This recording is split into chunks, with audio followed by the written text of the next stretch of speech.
You know that feeling when you realize you've been building someone else's escape route? That the blueprints you drew, the systems you designed, the reinforced walls you calculated, none of it was ever meant for you? Moses Pearce built underground shelters for the wealthy. Storm rooms, panic closets, safe basements for people who could afford to hide. Then the projects changed. The walls went deeper. The timelines got urgent. And a new phrase started appearing in every contract: sealed occupancy. He thought he was just doing his job, until a sealed phone arrived at his door, until someone summoned him to inspect a bunker built from his own stolen designs, until he descended 92 feet underground and found a room that was left open on purpose, a room with a countdown and a ledger of names that led to the terrifying proof behind reinforced glass that October 15, 2026 wasn't paranoia. It was a deadline. They offered him 2 tokens, 2 seats underground, one for him, one for whoever he loved most. This is his confession. Welcome to the uninvited ones.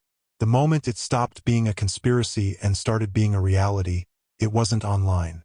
It was at a Sunoco station off Interstate 40, somewhere between Amarillo and nothing. 2 men stood by a black F-250, both wearing Carhartt jackets and work boots that had never seen mud. Final readiness by October, one said. The other checked his phone. No reschedules. Not this time. They spoke the way contractors talk about concrete pours or permit deadlines. Calm. Certain. Like the end of the world had a delivery window. I filled my tank and left. I build underground shelters for a living. Not the kind you see in movies. Real ones. Reinforced concrete walls poured 16 inches thick. Pressure-sealed doors with 3-point locking systems. Vent stacks disguised as irrigation pipes. Water storage calculated down to the last gallon, because hope doesn't filter bacteria and prayers don't cycle air. Most people imagine bunkers as dramatic spaces. Steel blast doors. Flashing red lights. Something military. In reality, most of them look like basements that kept expanding. For years, the jobs were simple. Clients in tornado country wanted storm rooms. Suburbs wanted panic closets with gun safes. Wealthy families wanted spaces where they could ride out riots or wildfires. Somewhere solid. Somewhere quiet. Somewhere they could lock from the inside. I didn't pour the concrete myself. I designed the systems. Load calculations. Soil displacement. Drainage. Ventilation. Access points. This technical work. Precise work. You miscalculate a water table by 2 feet, and your $1 million bunker floods in the first rain. Then the project started changing. Around 2023, I noticed a pattern in the RFPs coming through. Clients stopped asking how thick the walls should be and started asking how long they could stay underground without resurfacing. The budgets stopped being discussed. Timelines became urgent. One client in Nevada wanted a system that could recycle air for 18 months. Another in Montana requested food storage designed for a family of 4 for 5 years, with medical supplies included.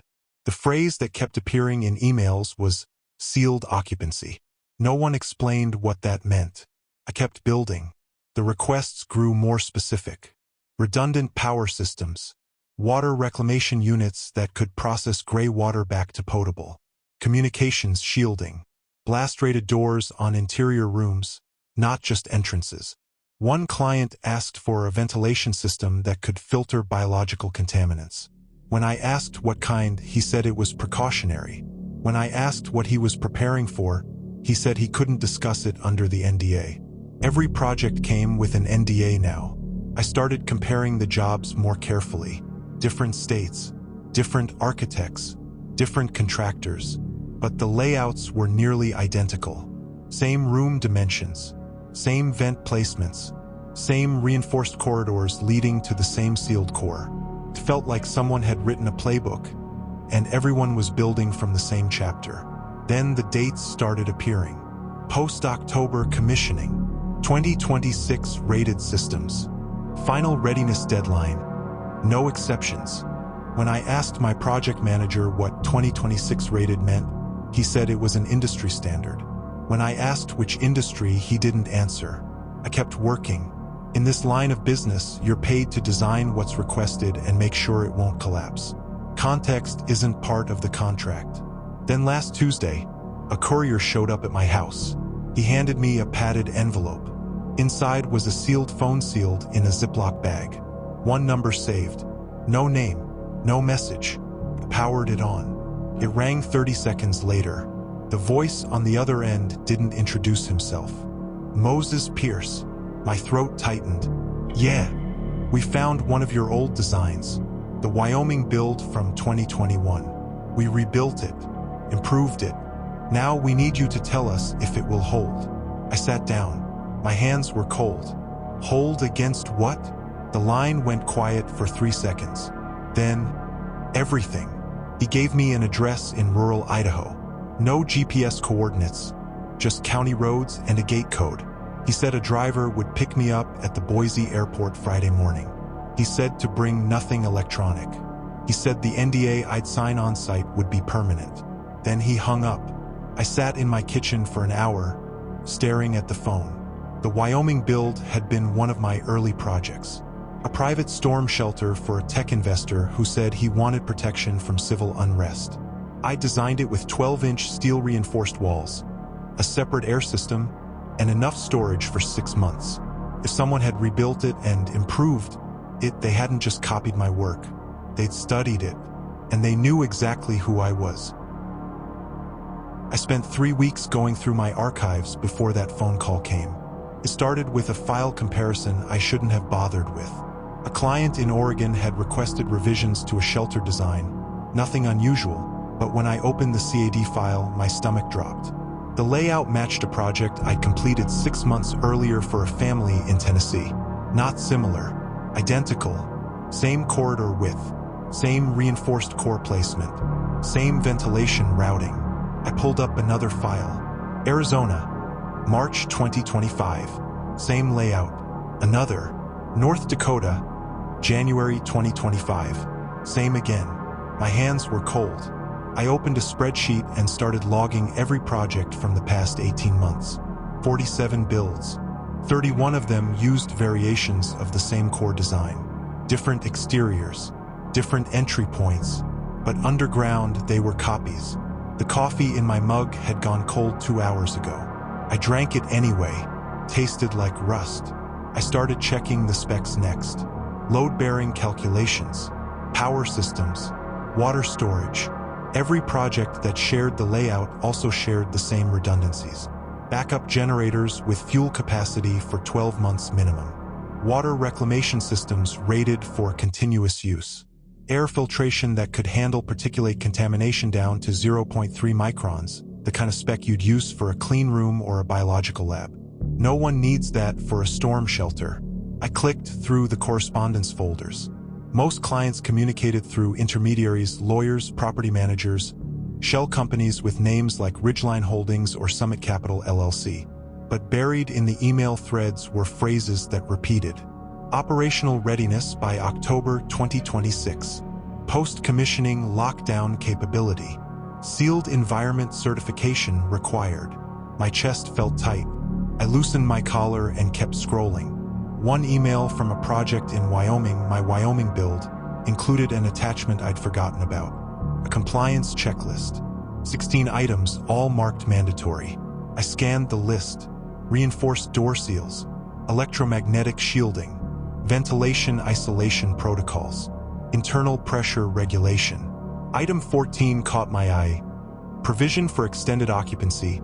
Minimum 18 months. No external resupply. I designed the Wyoming shelter for 6 months. Someone had requested triple that. I opened another project file. Montana. The checklist was attached there too. Same 16 items. Same language. I checked for more. All identical. Someone had written a standard, and I'd been building to it without realizing. My phone buzzed. A text from my project manager. New RFP. Idaho rural site. Client wants consultation on existing structure. Interested. I didn't answer. I pulled up a map instead and started marking locations. Every project from the past 2 years. 47 pins scattered across the country. They looked random at first. Then I adjusted the filter to show only the projects with the shared layout. 31 pins. They formed a pattern.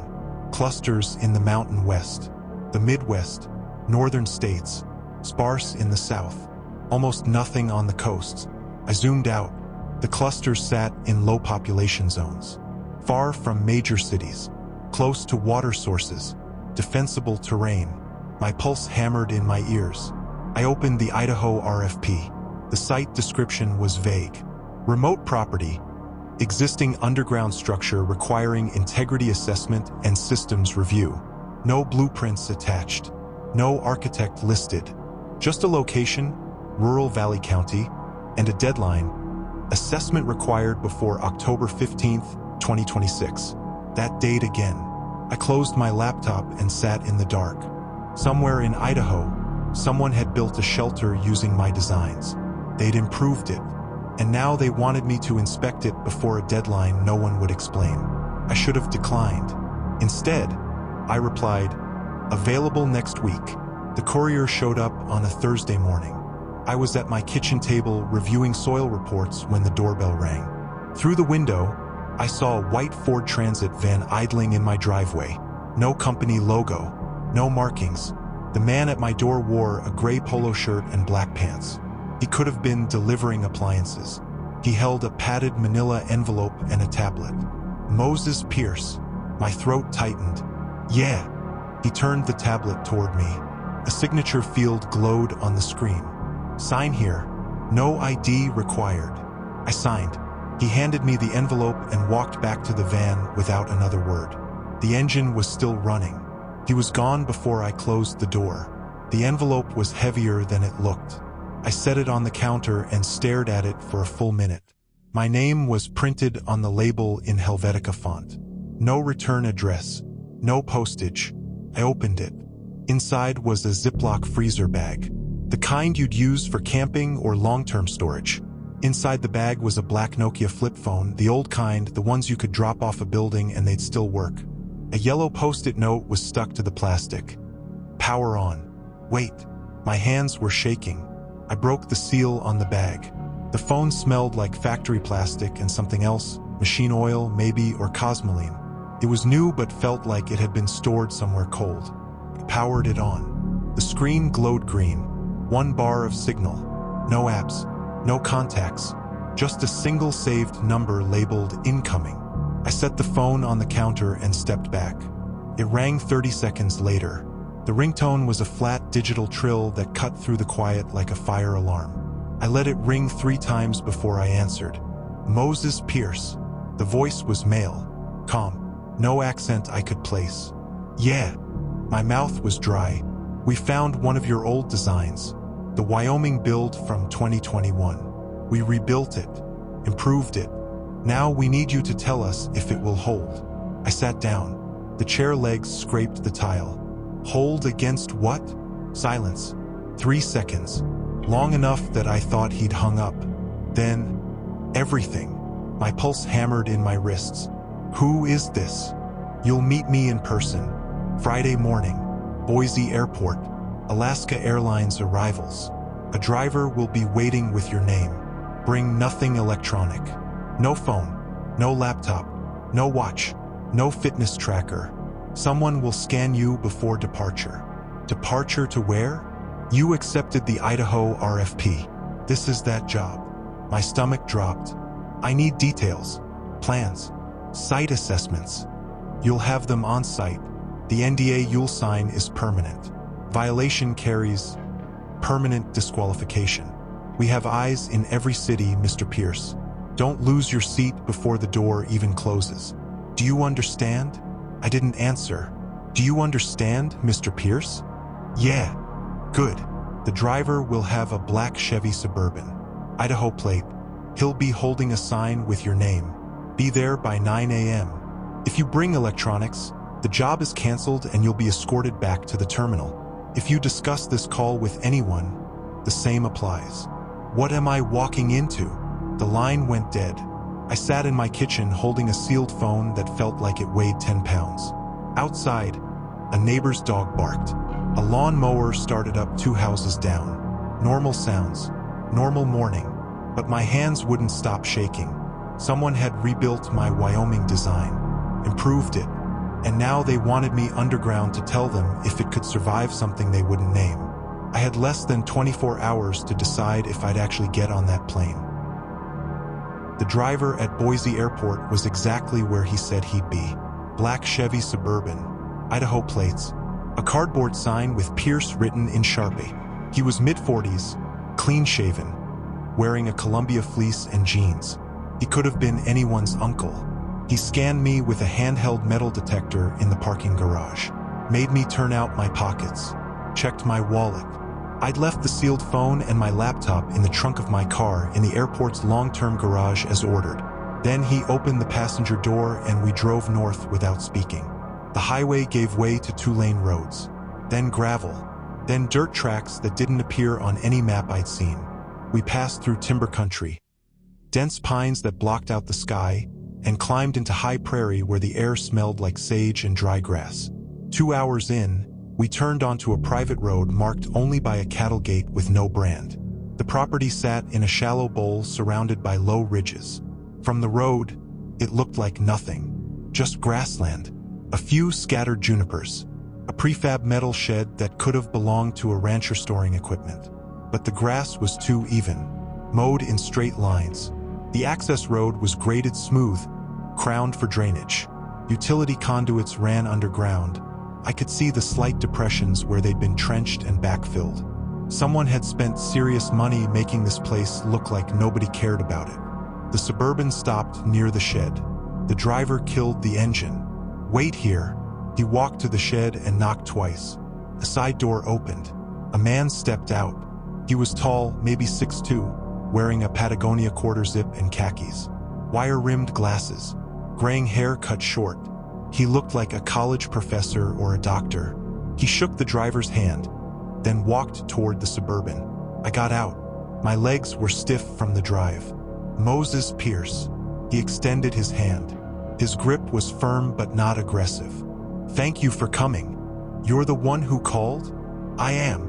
He didn't offer his name. The wind pushed across the prairie.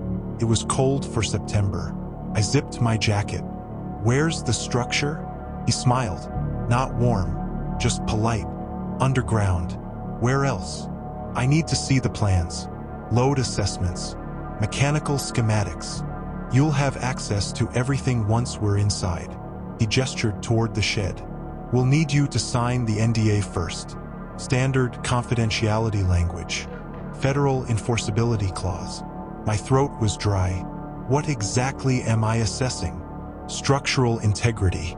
Systems redundancy. Long-term viability. For what scenario? He looked at me for a long moment. The wind filled the silence between us. Extended occupancy. Worst-case load. You've designed for those parameters before. Not for 18 months sealed. His expression didn't change. Now you have. He turned and walked toward the shed. I followed because I didn't know what else to do. The shed door opened into a small office, desk, filing cabinet, a laptop connected to a portable generator. A stack of documents sat on the desk. He pulled the top page and handed me a pen.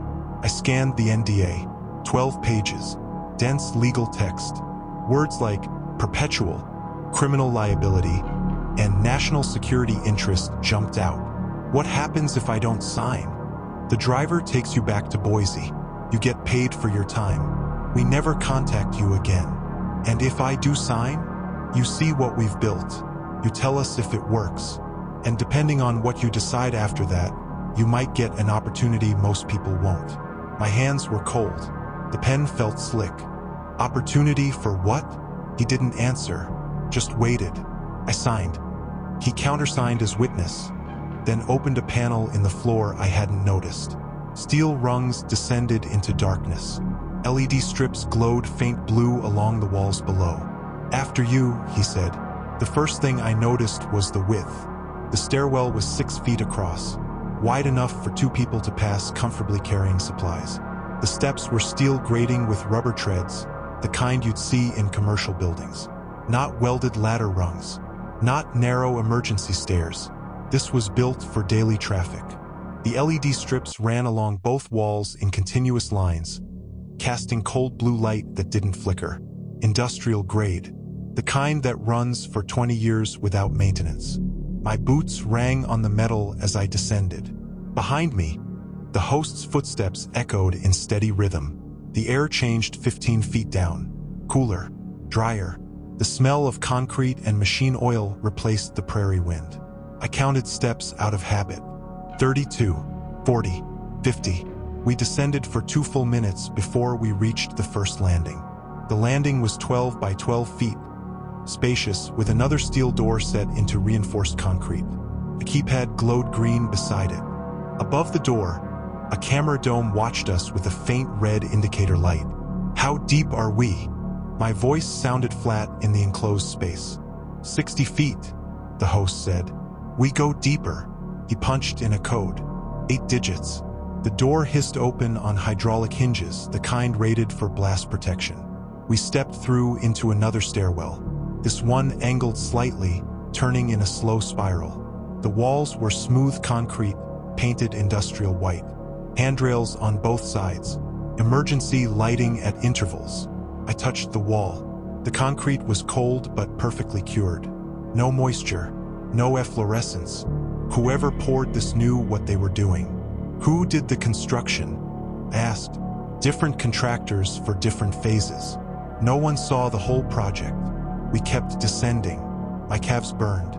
The air pressure changed again. My ears popped. We had to be past 80 feet now. Deeper than any residential shelter I'd ever designed. Deeper than most commercial builds. The stairwell opened onto a second landing. This one had a bench built into the wall. Padded seat. Water fountain beside it. A digital display showed depth, temperature, and air quality readings. We were at 92 feet. Temperature was 68 degrees.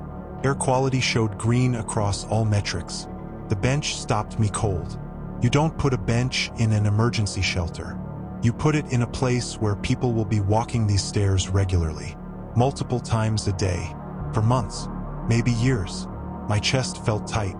This isn't a shelter. The host looked at me. His expression was calm. No, it's not. What is it? Habitat. Long-term. Self-sustaining. He opened the final door. The hydraulics hissed. Cool air rolled out, carrying the smell of filtered ventilation and something else. Food, maybe, or cleaning supplies. Human occupation. Beyond the door was a corridor. Not a tunnel. Corridor. 8 feet wide. 10 feet high. Smooth walls painted soft gray. Recessed lighting every 6 feet. Tile floors in neutral beige. It looked like a hospital hallway or a corporate office basement. Doors lined both sides. Some were open. I glimpsed living spaces, beds, desks, bookshelves. One room had a kitchenette. Another had exercise equipment. The host stepped into the corridor and waited for me. Welcome to the facility, Mr. Pearce. Let me show you what we've built. The host led me down the main corridor to a junction where 3 hallways branched off. He turned right, toward a heavy door marked Systems. Authorized personnel only.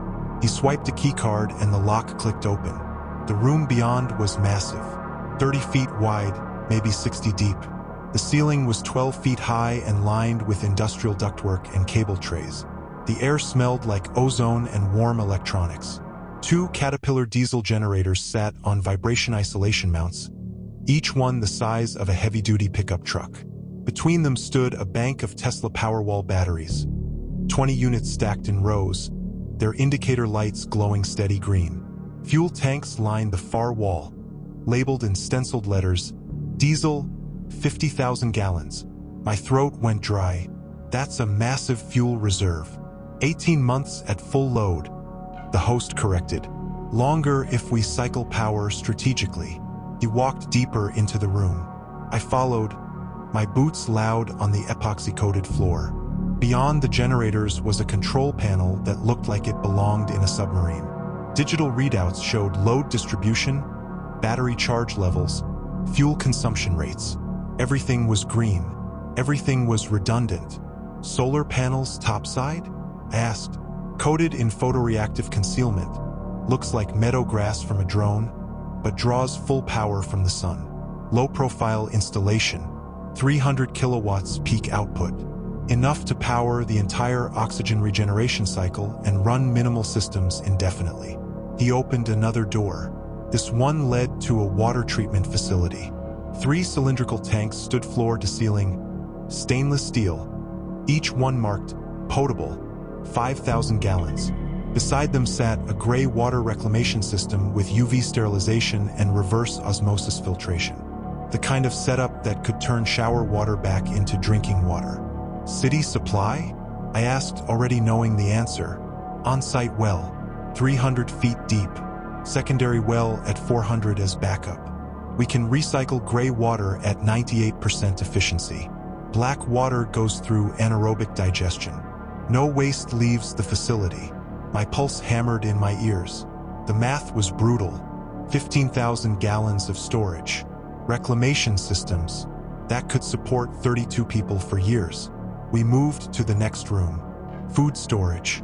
Floor-to-ceiling metro shelving units packed with freeze-dried meals in Mylar bags. Mountain house. Augustsun Farms. Hundreds of pounds. Maybe thousands. A walk-in freezer hummed against the back wall. Through the window, I saw vacuum-sealed meat, vegetables, bulk ingredients. 5 years, the host said quietly. For 32 people. Longer if we ration. The medical bay was next. It looked like a rural clinic. 2 exam tables. A locked pharmaceutical cabinet stocked with antibiotics, pain meds, and 4 supplies. A portable X-ray machine sat in the corner. Oxygen tanks lined one wall. Trauma supplies. Surgical kits still in sterile packaging. Who's your medical staff? We have a contracted physician. Ex-military. He'll be here before lockdown. Lockdown. He said it like it was scheduled, like it had a date. The communications room was the last stop. Radio equipment filled 2 equipment racks. Shortwave transceivers, VHF, UHF, satellite uplink. A Faraday cage enclosed the whole room. Shielded cables ran through conduit in the walls. Hardened against EMP, he said. We can receive and transmit on multiple bands. Monitor broadcasts. Stay informed. I stood in the doorway, staring at millions of dollars worth of equipment. Power, water, food, medicine, communications. Every system built double. Every failure point covered. This wasn't a shelter someone threw together out of fear. This was an ark. And someone had paid for it like money didn't matter anymore. What did this cost? My voice sounded hollow. The host looked at me. Does it matter? Yeah, it does. Then ask a different question. Ask why someone would spend this much. The host's phone buzzed as we left the communications room. He checked the screen and frowned. I need to take this. Give me 20 minutes. Feel free to walk the facility. Get a sense of the layout. Just stay out of any locked rooms. He walked back toward the stairwell, already talking into his phone in a voice too low to hear. I stood alone in the corridor. The ventilation system hummed through the walls. A low, steady sound that filled the silence. Overhead lights buzzed faintly. My watch showed 2:47 p.m., but down here it could have been midnight or noon. Time felt different 92 feet underground. I walked the main corridor slowly, checking details. Door frames, ceiling joints, anywhere water could seep or air could leak. The craftsmanship was flawless. Whoever built this knew what they were doing. But one door near the end of the hallway caught my attention. It was open, just slightly, 6 inches. Every other door had been closed, locked or shut tight.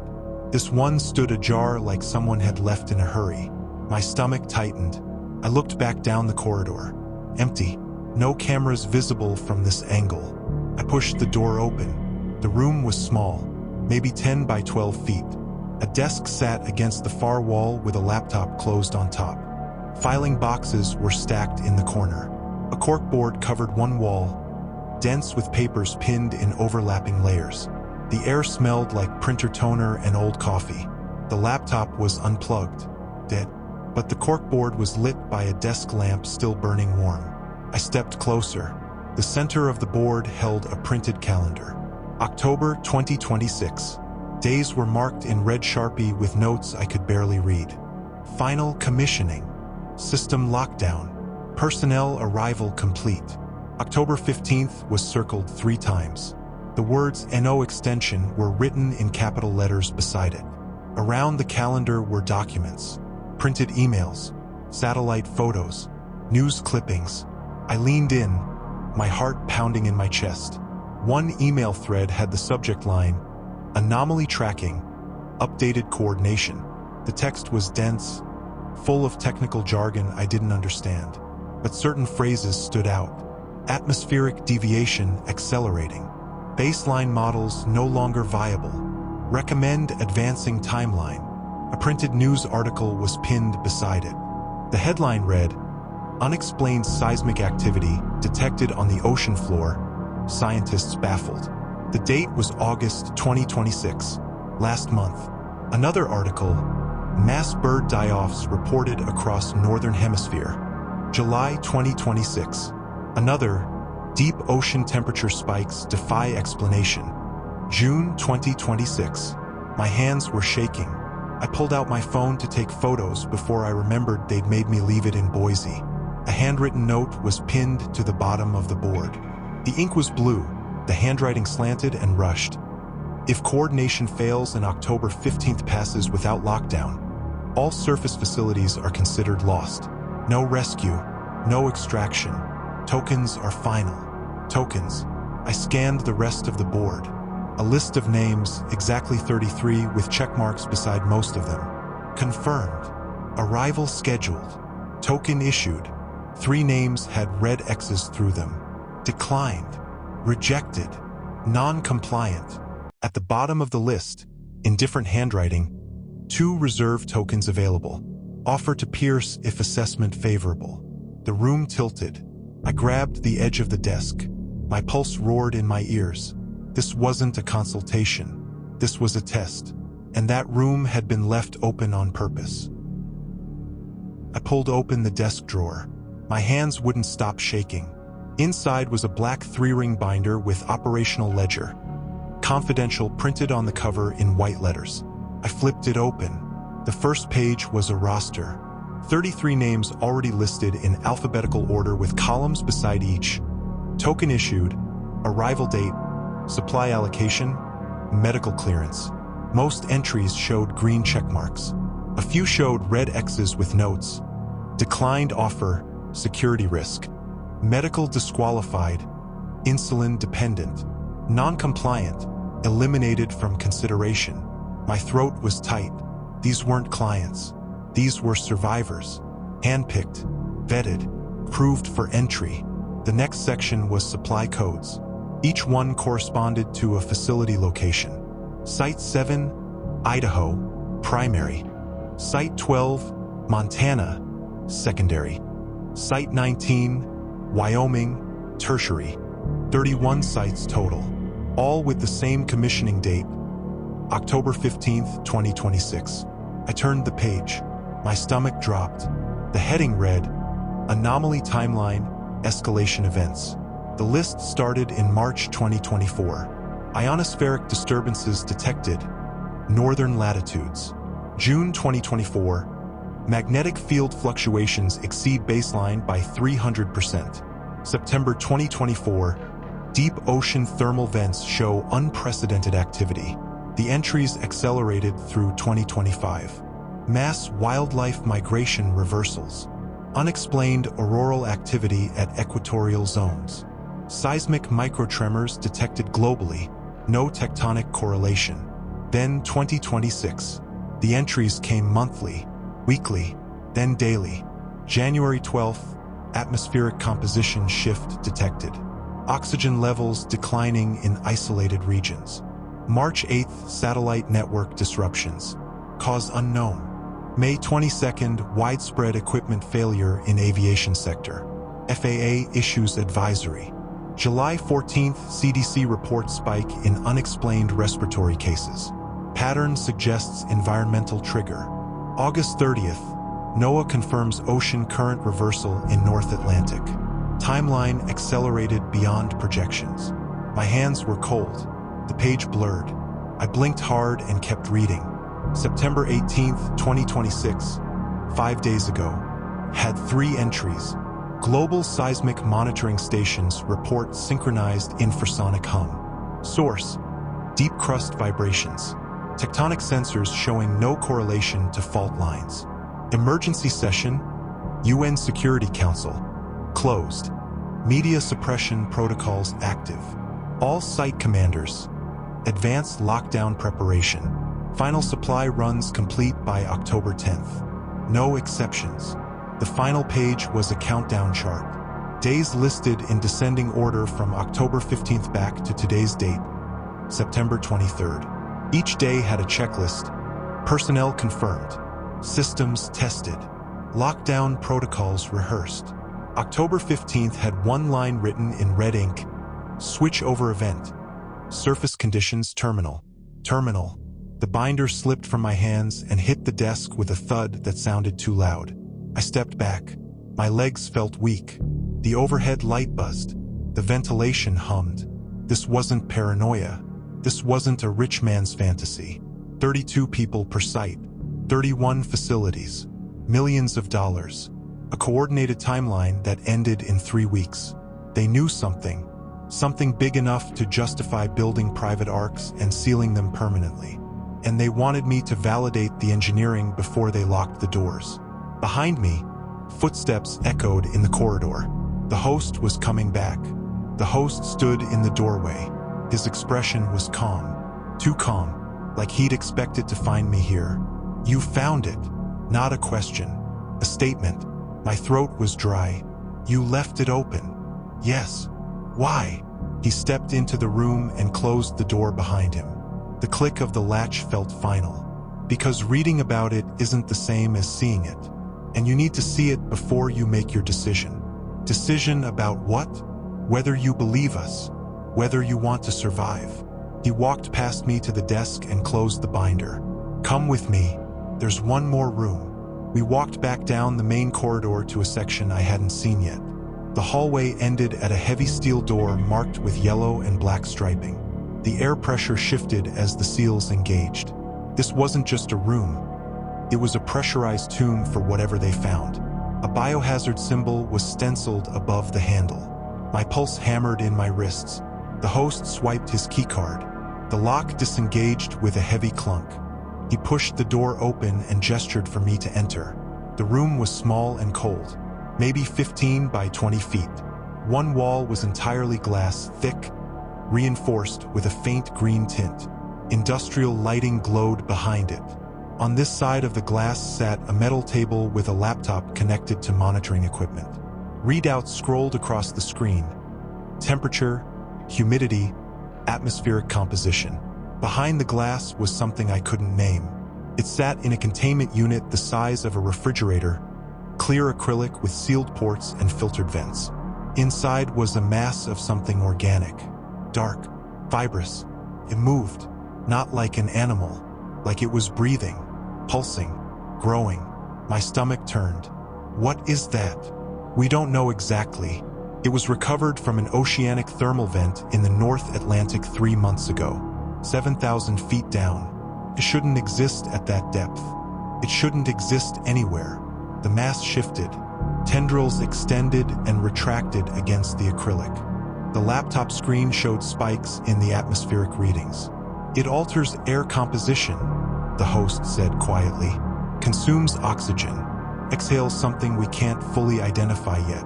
Carbon-based but wrong. When we expose standard atmospheric samples to it, the oxygen drops by 40% in 6 hours.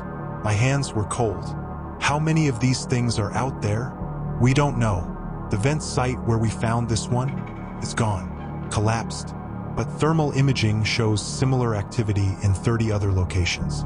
All deep ocean, all activating simultaneously over the past 18 months. He pointed to the screen. A map showed glowing red dots scattered across ocean floors worldwide. They're releasing something. We can measure it in trace amounts near the surface now. By October, projections show atmospheric oxygen levels dropping below viable thresholds in coastal regions. By November, inland. By December, everywhere.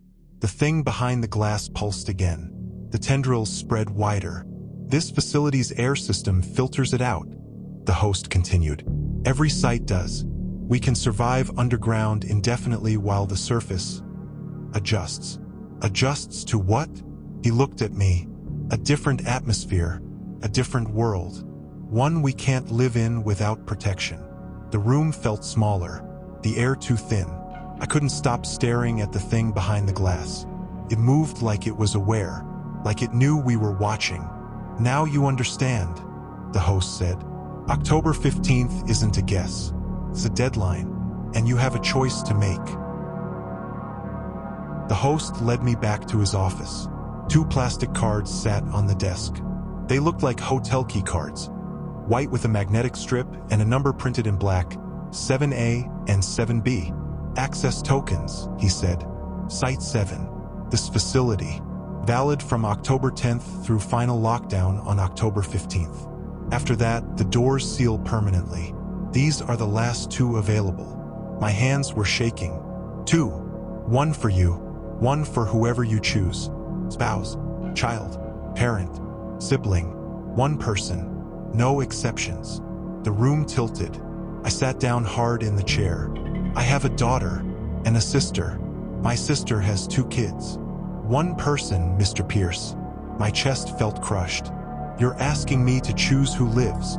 I'm offering you a chance most people won't get. You can refuse. Walk away. Die with everyone else when the oxygen drops below 9% and your lungs stop working. I thought about my daughter, 15 years old, sophomore in high school. She wanted to be a veterinarian. I thought about my sister, single mom, working double shifts to keep her kids fed. 1 seat. How long do I have to decide? You're deciding now. We leave for Boise in 30 minutes. You take the tokens or you leave them on the desk. My throat was tight, couldn't breathe. The fluorescent light buzzed overhead. The ventilation hummed through the walls. I picked up the cards. They were warm from the desk lamp. Light, plastic, worth more than gold. My daughter, I said, voice cracking. Emma. I choose Emma. The host nodded. Bring her here October 10th. Same protocols. No electronics. No questions. The driver will meet you in Boise. The driver dropped me back at the Boise terminal where my car and my old life were waiting for one last week. The prairie grass bent in the wind. The sky was too bright, too open. I couldn't stop thinking about my sister's kids, about the billions of people who didn't know what was coming. That night, back in my hotel room in Boise, I opened my laptop. My hands were still shaking. I opened a blank document and started typing. My name is Moses Pearce. I build underground shelters for a living. If you're watching this, it means I'm already gone. Sealed underground. And you need to know what's coming. I typed for 2 hours. I explained the facilities, the coordination, the timeline, the thing behind the glass. October 15th. 1 day after lockdown, I uploaded the video to a satellite-linked server using a fragmented, multipath protocol they couldn't intercept. A dead man's switch. It would broadcast to every emergency frequency and surviving terminal on October 16th. It wasn't a warning. Not really. It was a confession. I was saving my daughter and letting everyone else die. 3 weeks later, Emma and I descended those stairs together. The door sealed behind us with a hiss of hydraulics. 92 feet of concrete and steel between us and a world that was already choking. Somewhere above us, the satellite broadcast triggered. Somewhere above us, the signal screamed through the static and the truth became unavoidable. And somewhere above us, the oxygen kept dropping. Moses Pearce didn't upload a video to a trending feed. He didn't wait for likes or comments. On October 16, 2026, 1 day after the surface networks collapsed into static, a dead man's switch triggered a high-gain satellite burst. It bypassed the dead cell towers and the dark fiber optic lines, beaming directly into the emergency frequencies of the other 30 facilities. By then, he was 92 feet underground with his daughter, Emma. Safe. breathing recycled air while the atmosphere above turned into a toxic shroud that no human lung could process. His sister, her kids, they weren't on the manifest. The 7 billion people left on the surface didn't watch his confession. They lived it. They felt the air thin out. They felt the synchronized hum of a planet shifting into something alien. They died in the dark, while the only man who could have warned them sat behind a blast door, clutching a plastic token.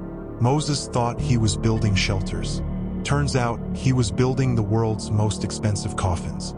He just happened to be on the right side of the lid. If you're hearing this, you're listening to a ghost, a recording echoing through a world that no longer belongs to us. You are the uninvited ones, the ones left knocking on doors that were never meant to open. Moses made his choice. He saved his world and let yours burn. What would you have done? Hit the subscribe button if you want more stories from the other side of locked doors, because someone needs to remember the ones who didn't make it down.